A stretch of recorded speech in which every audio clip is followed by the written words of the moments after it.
Is কলাতিল Hamza জাল জের is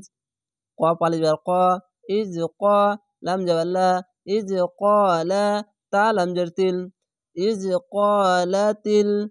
যাবার পাশে খালি আলিফ এক আলিফ টেনে পড়বেন এবং আলিফকে হামজা পড়বেন। যদি আলিফের ওপর নিচে যে যাবার পেশ বা যে কোনো জিনিস আসলে আলিফকে হামজা পড়তে হবে। ইজ ক্বালাতিল মালাইকাতু মোটা চিহ্ন মাদ্দে লাজিম 4 আলিফ টেনে পড়বেন।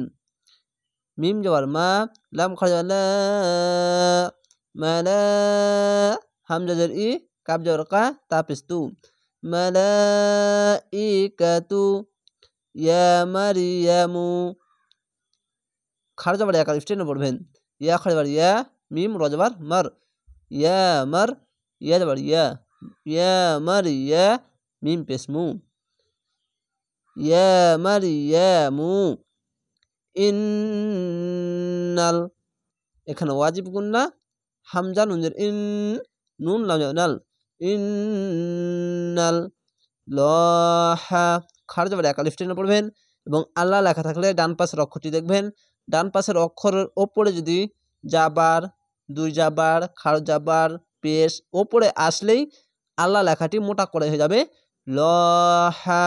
আর নিচে আসলে পাতলা করে হবে লাহা। এখানে ওপরে এসেছে তার জন্য মোটা করে পড়লাম লহা। ইউ এখানে ইয়া এবং বা আছে এরকম হবে ইউ বাসিরুকি ইয়া পেশ ইউ বা সিন যাবার বাস ইউ বাস সিন যে সি ইউ বাস সি র পেশ রু কাবজের কি রুকি ইউ বাসিরুকি বিকালিমাতিম এখানে ঈদগামে বা গুন্না বা জের বি কাব জবর কা বিকা লাম জলি বিকালি মিম জবর মা বিকালিমা তা মিম জের তিম তা মিম জের দুই জের উচ্চারণ হবে না কেন? যদি দুই জের থাকে তার ডান পাশে বাম পাশের অক্ষর যদি তাসদিদ আছে তাহলে একটি জের বা একটি জাবার বা একটি পেশ বাদ দিয়ে দিবেন। অবশ্যই এই বিষয়টি মনে রাখবেন। তো এখানে তা মিম জের তিম ঈদগামে বা গুন্না বিকালিমাতিম মিনহুস এই সিনের সঙ্গে মিলবে কেন? এখানে এই চিহ্নগুলোতে মিলিয়ে পড়া ভালো, তার জন্য মিলিয়ে পড়তে হবে। আমি একটি কথা বলছি মিলিয়ে পড়া ভালো, আমি বলছি না কি এখানে মিলাতেই হবে এরকম নয়, এখানে মিলিয়ে পড়া ভালো তার জন্য মিলিয়ে পড়লাম। মিম নুনজের মিন হা সিন পেশ হুস মিন হুস মুহুল মুহুল মিম পেশ মু হা লাম পেশ হুল মুহুল মাসিহু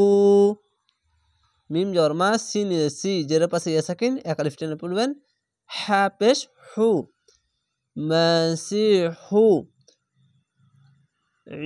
ঈসা ইবনু এখানে কলকলা হবে ধাক্কা মেরে ওপর দিকে যাবে না নিচের দিকে সাউন্ড আসবে। দুটি অক্ষর কলকলা ওপরে যাবে কফ এবং ত এই দুটি অক্ষর ওপরে যাবে সাউন্ড আর এই তিনটি বাদ দিয়ে এখানে এই তিনটি শব্দ যেরকম বা একটি কলকলা দাল একটি কলকলা এবং জিম একটি কলকলা এই তিনটি কলকলা নিচে সাউন্ড আসবে। তো অবশ্যই ক্লাসগুলো দেখবেন ইনশাল্লাহ অনেক দ্রুত বুঝতে পারবেন। জের পাশে ইয়া সাকিন এক আলিফ টেনে পড়বেন আইন মোটা করে গলা চিপে পড়বেন সিন বাজাবার সাবে সাবে নু নুন পেশ নু সাবে নু মারিয়ামা মারিয়ামা মিম রজবার মার ইয়া জবর ইয়া মারিয়া মিম জবর মা মারিয়ামা ওয়াজিহাং এখানে বাংলা অনাস্কার মতো ইকফা গুন্না হবে। জের পাশে ইয়া সাকিন এক আলিফ টেনে পড়বেন ওয়া জবর ওয়া জিম ইয়া জি ওয়াজি হা দো জবর হাং এই আলিফকে উচ্চারণ করবেন হা আলিফ দো জবর হাং ইকফা গুন্না বাংলা অনাস্কার মতো ওয়াজি হাং ফিদ এই দালের সঙ্গে মিলবে ফিদ দুনিয়া যাওয়ার পাশে খালি আলিফ এক আলিফ টেনে পড়বেন ফাই দালদের ফিদ ফা দাল দের ফিদ দাল নুন পেশ দুন ফিদ দুন ইয়া আলিফ বার ইয়া ফিদ দুনিয়া ওয়াল আখিরাতি খার জবর এক আলিফ টেনে পড়বেন হামজা এটি আলিফ এই লামটি দেখছেন একটি লাম এবং একটি আলিফ ওয়া লাম জবর ওয়াল হামজা খার জবর আ ওয়াল আ খা জবর খি র জবর র তা জবর তিম ওয়াল আখিরাতি খার জবর এক আলিফ টেনে পড়বেন ওয়া মিনাল ওয়া জবর ওয়া মিম জের মি নুন লাম জবর নাল ওয়া মিনাল মুকাররাবিন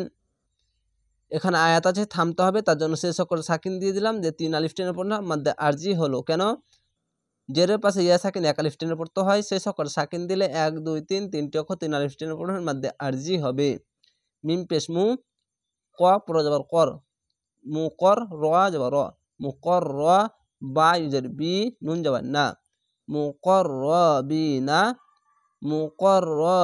মুকররাবিন আশা করি আপনারা বুঝতে পেরেছেন এভাবে ক্লাসগুলো দেখবেন ইনশাল্লাহ অনেক দ্রুত রিডিং পড়তে পারবেন আজকে একটু ডিস্টার্ব দিল পড়াতে কেননা এখানে অনেক মশা তার জন্য